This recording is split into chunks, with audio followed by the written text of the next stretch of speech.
ஓம் சாந்தி. மனன் கிராந்தி அப்படிங்கிற பட்டியினுடைய 15வது நாள். இது பார்த்தீங்கன்னா சிவராத்திரியினுடைய முரளி. குழந்தைங்க ரொம்ப இந்த சிவராத்திரி திருவிழாவை தூம்தாமா கொண்டாடணும். இந்த ஒரு சிவராத்திரி பண்டிகை பார்த்தீங்கன்னா முழு உலகத்திலையும் இந்த விஷயம் யாருக்குமே தெரியாது. அப்படிப்பட்ட ஒரு பண்டிகையை நம்ம கொண்டாடிட்டு இருக்கோம். குழந்தைகளாகி நம்ம தான் தெரிஞ்சிருக்கிறோம் இந்த ஒரு இதிகாசம் எவ்வளவு உயர்ந்தது அப்படின்னு. பாபாவுடைய பிரவேசத்தின் காரணத்தினால இந்த உலகமே பிரகாசமா மாறிடுது. அதாவது இருள் சூழ்ந்திருந்த இந்த உலகத்துல பரமாத்மாவுடைய ஒளி சூழ ஆரம்பிக்குது. ஏன்னா இந்த பிரகாசம் அப்படிப்பட்ட உயர்ந்த பிரகாசம், பரமாத்மாவுடைய பிரகாசம். அதன் மூலமா நம்மளுடைய சமஸ்காரங்கள், சுபாவங்கள் எல்லாமே முற்றிலுமாக மாறிடுது. பாபா முரளியில சொல்றாங்க, குழந்தைங்க நீங்க தெரிஞ்சிருக்கிறீங்க, எனக்கு மட்டும் பண்டிகை கிடையாது, உங்களுக்கும் தான். சிவராத்திரி அப்படின்னா சிவனுக்கு மட்டும் கிடையாது, அவருடைய குழந்தைங்க சாலிகிராம் குழந்தைகளுக்கும் சேர்த்துதான் கொண்டாடப்படுகிறது. அதனால என்னுடைய ஜென்மத்தின் கூடவே உங்களுடைய ஜென்மத்தினுடைய நாளும் கொண்டாடுறது ஒரே நாள் தான். அதனால ரெண்டுமே கொண்டாடப்படுது. ஏன்னா குழந்தைகளாய நீங்க தான் பாபாவுடைய உதவியாளராக இருக்கிறீங்க. ஒவ்வொரு கல்பமும் பாபாவுடைய உதவியாளர்களாக முழு உலகத்தை மாற்றி புது உலகை ஸ்தாபனை செய்யறதுக்காக பரமாத்மாவுக்கு உதவியாளர்களா இருக்கீங்க. அதனால பாபா சொல்றாங்க, நீங்க எவ்வளவு உயர்ந்த பாக்கியசாலிகள், உங்களை போல பாக்கியசாலிகள் வேற யாருமே கிடையாது இந்த உலகத்துல. அதனால இந்த பிறந்த நாள்ல பாபா ஸ்பெஷலா சொல்றாங்க, குழந்தைங்க நீங்க வீணான விஷயங்கள் இருந்து முக்தியாக விடுபட்டு இருக்கக்கூடிய அந்த ஒரு பரிசு பாபாவுக்கு நீங்க கொடுக்கணும். வீணான விஷயங்கள்ல இருந்து விடுபட்டு இருக்கக்கூடிய பரிசு. ஏன்னா நீங்க தெரிஞ்சிருக்கிறீங்க, பாபா போயாச்சு, அம்மா போயாச்சு, தாதிகள் போயாச்சு, இப்ப இருக்கிறது சீனியர் பிரதர்ஸும் போயாச்சு, இப்ப இருக்கிறது கொஞ்சம் சீனியர் சிஸ்டர்ஸ் இருக்காங்க. அதாவது அவங்க எல்லாம் தன்னுடைய சொந்த காலில் நின்றுட்டு இருக்காங்க. யார் தன்னுடைய சொந்த காலில் நிற்கிறாங்களோ அவங்கதான் தடைகள் அற்றவர்களாக இருப்பாங்க, நிர்விঘ்னமாக. ஏன் நிர்விঘ்னமா இருக்காங்க? ஏன் அப்படின்னா பாபாவுடைய ஞானம் மற்றும் சக்திகள், ஞானம் யோகத்தினுடைய சக்திகள் உள்ளுக்குள்ள இருக்குது. பாபா நமக்குள்ள நிரப்பிட்டார். அந்த மாதிரி சக்தியை பாபா நமக்குள்ள நிரப்பி இருக்கிறாரு. உலகத்தினுடைய எந்த சக்தியாலையும் நம்மளை அசைக்க முடியாத அளவுக்கு நிரப்பியிருக்காரு. நம்ம கூட அந்த அளவு நிர்விঘ்னமாக இருக்கிறோம், நிச்சயந்தா இருக்கிறோம், நிர்பயமா இருக்கிறோம். அதாவது லேசா லைட்டா இருக்கிறோம், டபுள் லைட்டா. நம்மள போன்ற மிக லேசான ஈஸியான தன்மை வேற எந்த ஒரு இயக்கத்திலையும் கிடைக்காது, பார்க்க முடியாது. ஏன்னா ஒவ்வொரு குழந்தைங்களும் நம்ம அனுபவம் பண்ணியிருக்கிறோம், பாபா நம்ம கூட இருக்கிறார் எப்பவுமே. அதனால பயம் இல்லாம இருக்கிறோம், கவலை இல்லாம இருக்கிறோம். ஏன்னா 84 ஜென்மம், சரி சொல்ல போனா 63 ஜென்மத்தினுடைய அந்த சமஸ்கார சுபாவங்களை மாத்துறது சாதாரண விஷயம் கிடையாது. அந்த முரளியில பாபா சொல்றாங்க, 1 மாசம் வரைக்கும் குழந்தைங்க ரொம்ப கவனம் கொடுத்து, அதாவது இந்த பழைய சுபாவ சமஸ்காரத்துல இருந்து பாதுகாப்பாக இருக்கக்கூடிய பயிற்சி பண்ணணும். உலகத்துல கூட பாத்தீங்கன்னா ஏதாவது ஒருத்தவங்க ஒரு லட்சியம் வச்சுட்டாங்க அப்படின்னா அவங்க வலது பக்கமும் பார்க்கத்தாங்க, முன்னையும் பார்க்க மாட்டாங்க, பின்னையும் பார்த்தாங்க, அதுலயே போக்கஸ்ல இருப்பாங்க. அந்த மாதிரி உயர்ந்த மனிதர்கள் இருக்காங்க. அதே மாதிரி குழந்தைங்க நீங்க ரொம்ப உயர்ந்தவங்க. அதனால உங்களுடைய லட்சியத்தை சதா நினைவுல வைக்கணும். பாபா கொடுத்துருக்க ஹோம்ஒர்க்கையும் அந்த ஒரு உறுதியோட ஃபுல் போக்கஸ்ல அதை நிறைவேற்றணும். இப்போ குதிரையை காட்டுறாங்க. குதிரை 2 பக்கம் கடிவாளம் கட்டியிருப்பாங்க. அது இங்கேயும் பார்க்காது அங்கேயும் பார்க்காது, ஒரே ஒரு போக்கஸ் முன்னாடி மட்டும் பார்த்து அது ஓடிட்டே இருக்கும். அதே போல பாபா குழந்தைங்க நம்ம கூட இவ்வளவு உயர்ந்த சங்கல்பம் கொடுத்திருக்கிறாரு,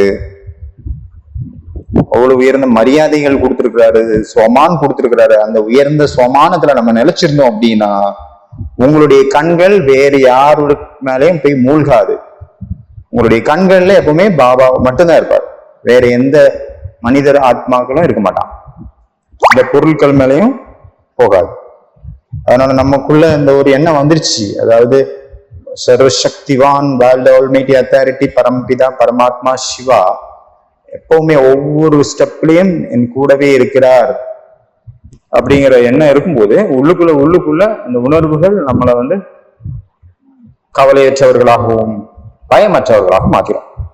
ஏன்னா நான் தனியாவே இல்லை, என் கூட இருந்துட்டே இருக்கிறார் வேர்ல்ட் ஆல்மைட்டி அத்தாரிட்டி. ஏன்னா மனுஷனை கூட நம்ப முடியாது, ஆனா பரம்பிதா பரமாத்மா தந்தை சத்தியமானவர், 100% நம்பிக்கைக்கு நன்மை மட்டுமே செய்யறவர், எப்பவும் வந்து ரெடியா இருக்காரு நமக்கு ஹெல்ப் பண்றதுக்காக. அதனால பாபா யஜ்யத்தை நடத்துறதுக்காக பிரகாஷ்மணி தாதியை வந்து பாபா நிமித்தமா வச்சாரு. ஒரு தடவை பாத்தீங்கன்னா தாதி பிரகாஷ்மணி ஜிட்ட மீடியாக்காரங்க அவங்க கான்ஃபரன்ஸ் வந்திருந்தாங்க. அப்ப வந்து கேட்டாங்க, எல்லாரும் ஒரே கேள்வி கேட்டாங்க, நீங்க வந்து உங்களுக்கு சமமாக இந்த சகோதரிகளை எப்படி மாத்தினீங்க, இவ்வளவு மகானா இவ்வளவு சிறந்தவங்களா எப்படி மாத்தினீங்க? அப்ப தாதி சொன்னாங்க, இங்க இருக்கிற ஒவ்வொருத்தருமே டீச்சர்ஸ், லீடர்ஸ், அவங்க ஒவ்வொரு சென்டர்னுடைய லீடர்களாக இருக்காங்க. எங்களுடைய சிவபாபா ஒவ்வொரு சகோதரிகளுக்குள்ளேயும் ஞானத்தை சொல்லி சொல்லி விசேஷதாவை அவங்களுக்குள்ள நிறைச்சிட்டாங்க. அப்புறம் சொன்னாங்க, நேர்மை மற்றும் உண்மை மற்றும் சுத்தம், அதன் மூலமாகத்தான் இந்த யஜ்யமானது தானாவே சேவை நடந்துட்டே இருக்கு. யஜ்ய சேவை, யஜ்யம் வளர்ந்துட்டே இருக்கு. அப்புறம் இன்னொரு மீடியாக்காரர் கேட்டாரு, இவ்வளவு பெரிய இயக்கத்தை வந்து நீங்க வழி நடத்திட்டு இருக்கீங்களே, உங்களுக்கு ஏதாவது கவலை இருக்கா? உங்களுக்கு நாளைக்கு என்ன பண்ணணும், எங்கெங்க என்ன பண்ணணும் அப்படின்ட்டு ஏதாவது கவலைகள் இருக்கா? கவலைகள் வருமா, வந்திருக்கா அப்படின்னு கேட்டாங்க. அப்போ பாபா தாஜி சொன்னாங்க, எங்க கூட பரமாத்மா இறைவன் செய்யறாரு, செய்ய வச்சிட்டு இருக்கிறாரு, எங்களுக்கு ஒரு கவலை இல்லை. நாங்க சும்மா வச்சிருக்கிறாரு, செய்யறதெல்லாம் அவருதான் செய்யறாரு, சும்மா இருக்கிறது என்ன கஷ்டம், அதனால எங்களுக்கு கவலையே இல்லை. ஏன்னா செய்பவரும் அவரே, செய்ய வைக்கிறவரும் அவரே.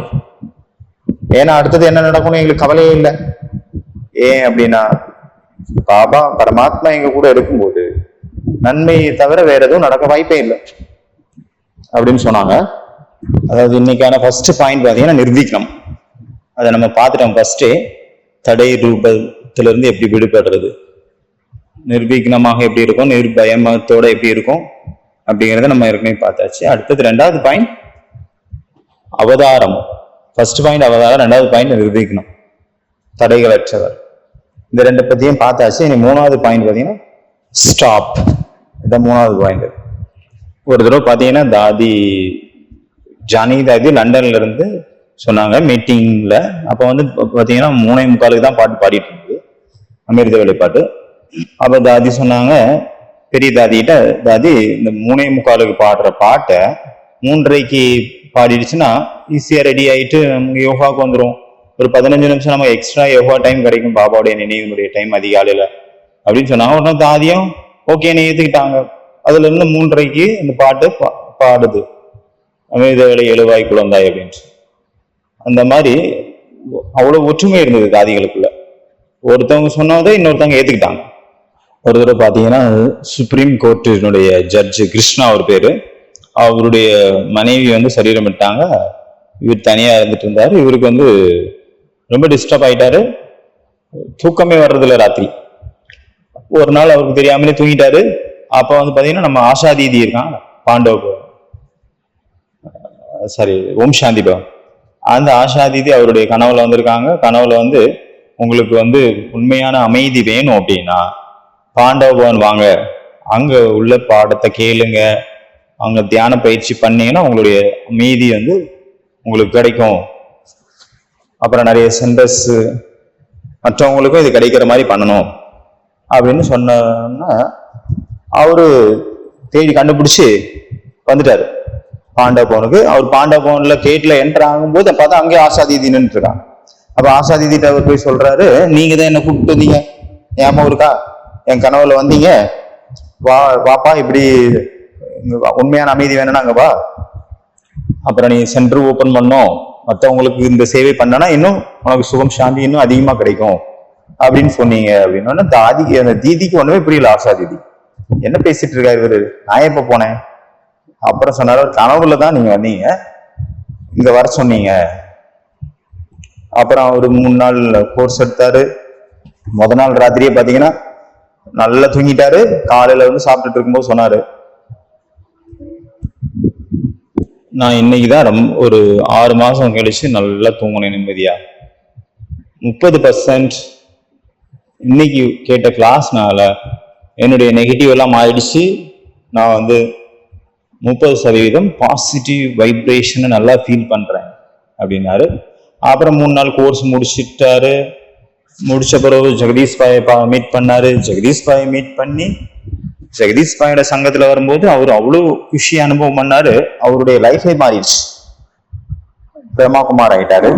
எந்த ப்ரோக்ராமுக்கு எப்ப கூப்பிட்டாலும் அவர் வருவார். எங்கெல்லாம் ப்ரோக்ராம் நடக்கும் அங்கெல்லாம் அவர் கூப்பிட்டா கண்டிப்பா ஆஜராயிருவார். அந்த மாதிரி சகயோகி ஆயிட்டாரு. அதனால எந்த ஆத்மாவுக்கு நம்ம மூலமாக எப்போ சாட்சாத்காரம் யாருக்கு கொடுக்கணும் அப்படின்னு பாபாவுக்கு தான் தெரியும். நம்ம என்ன பண்ணணும், நம்மளுடைய சார்பா நம்மளுடைய வைப்ரேஷன் இறைச்சி வச்சிருக்கணும். நம்ம ரெடியா இருக்கணும். நம்ம சர்வகுண சம்பன்ன சுப பாவனை சுப காமனையினுடைய வைப்ரேஷனை நமக்குள்ள பாபாவனுடைய நினைவினுடைய சக்திகளை நம்ம நிரப்பி வச்சிருக்கும் போது பாபா நம்ம மூலமாக மற்றவங்களுக்கு சாட்சாத்காரம் கொடுத்து செய்ய வேண்டிய சேவையை அவர் செஞ்சிருவார். அதனால நம்ம ரெடியா இருக்கணும் ஃபர்ஸ்ட். அதனால இந்த முரளியில பாபா சொல்றாங்க, குழந்தைகளே எவ்வளவு முடியுமோ அவ்வளவு வைப்ரேஷனை நீங்க முழு உலகத்துக்கும் பரப்புங்க. இந்த மனசா சேவை கண்டிப்பாக செய்யறதுக்காக டைம் ஒதுக்குங்க அப்படின்றாரு. இந்த மனசா சேவை செய்யறதுனால உங்களுக்கு நிறைய ஆசீர்வாதங்கள் கிடைக்கும். அந்த ஆசீர்வாதங்கள் உங்களுடைய முயற்சியில முன்னேறி போறதுக்காக சர்வகுண சம்பன்னத்தை தேவதை ஆகிறதுக்கான அந்த ஒரு ஓட்டத்துல உங்களை முன்னோக்கி செல்றதுக்கு ஹெல்ப் பண்ணும். உங்களுடைய உடல்ல நோய் வியாதிகள் வந்தா கூட அது கூட லேசானதாக மாறுறதுக்கும் இந்த ஆசீர்வாதங்களுடைய ஸ்டாக் யூஸ் ஆகும். அதனால வைப்ரேஷன் தான் முழு விளையாட்டுக்கும் காரணமா இருக்குது. நம்ம எவ்வளவு நல்ல வைப்ரேஷன் நமக்காகவும் சரி, நம்மளை பத்தி கூட முதல்ல நல்ல வைப்ரேஷன் இருக்கணும். அப்புறம் மற்றவங்களுக்காகவும் சரி, எல்லாருக்காகவும், வெளியில உள்ள அஞ்ஞானிகளாக இருக்கட்டும், யாரா இருந்தாலும் சரி, சொந்தக்காரங்க பந்தக்காரங்க உலகத்தில் எல்லா ஆத்மாக்கள், இந்தியா பாகிஸ்தான் எந்த ஆத்மாவா இருந்தாலும் சரி, எல்லா ஆத்மாக்களுக்கும் நம்ம எவ்வளவு சுப எண்ணங்கள் நம்ம வச்சிருக்கிறோம், நல்ல வைப்ரேஷன் வச்சிருக்கிறோமோ அவ்வளவுக்கு அவ்வளவு பாபா கூட நம்மளுடைய கனெக்ஷன் கரெக்டா இருக்கும். அவ்வளவு நம்ம மனசா சேவையும் நல்லா செய்ய முடியும். யார் மேலேயும் நல்ல எண்ணமே இல்லை அப்படின்னா எப்படி நம்ம மனசா சேவை பண்ண முடியும்? பாபா நினைவு எப்படி வரும்? அதனால பாபா சொல்றாங்க, எவ்வளவு முடியுமோ அவ்வளவு நீங்க சொமான்ல நினைச்சிருங்க. எவ்வளவு நீங்க சொமான்ல சுய மரியாதையில நினைச்சிருக்கீங்களோ அந்த அளவுக்கு தான் உங்களுக்கு பாதுகாப்பு. அந்த அளவுக்கு பாதுகாப்பா இருப்பீங்க. அது 3வது பாயிண்ட் ஸ்டாப் பார்த்தோம். 4வது பாயிண்ட் பிளான், 5வது பாயிண்ட் மகாரதி, 6வது பாயிண்ட் பெஸ்ட், 7வது பாயிண்ட் ஜெயந்தி. இது எல்லாமே பாத்தீங்கன்னா அவரு கிளாஸாவே சொல்லிட்டாரு. தனித்தனி பாயிண்ட்டுக்காக நம்ம விளக்கம் கொடுக்கல.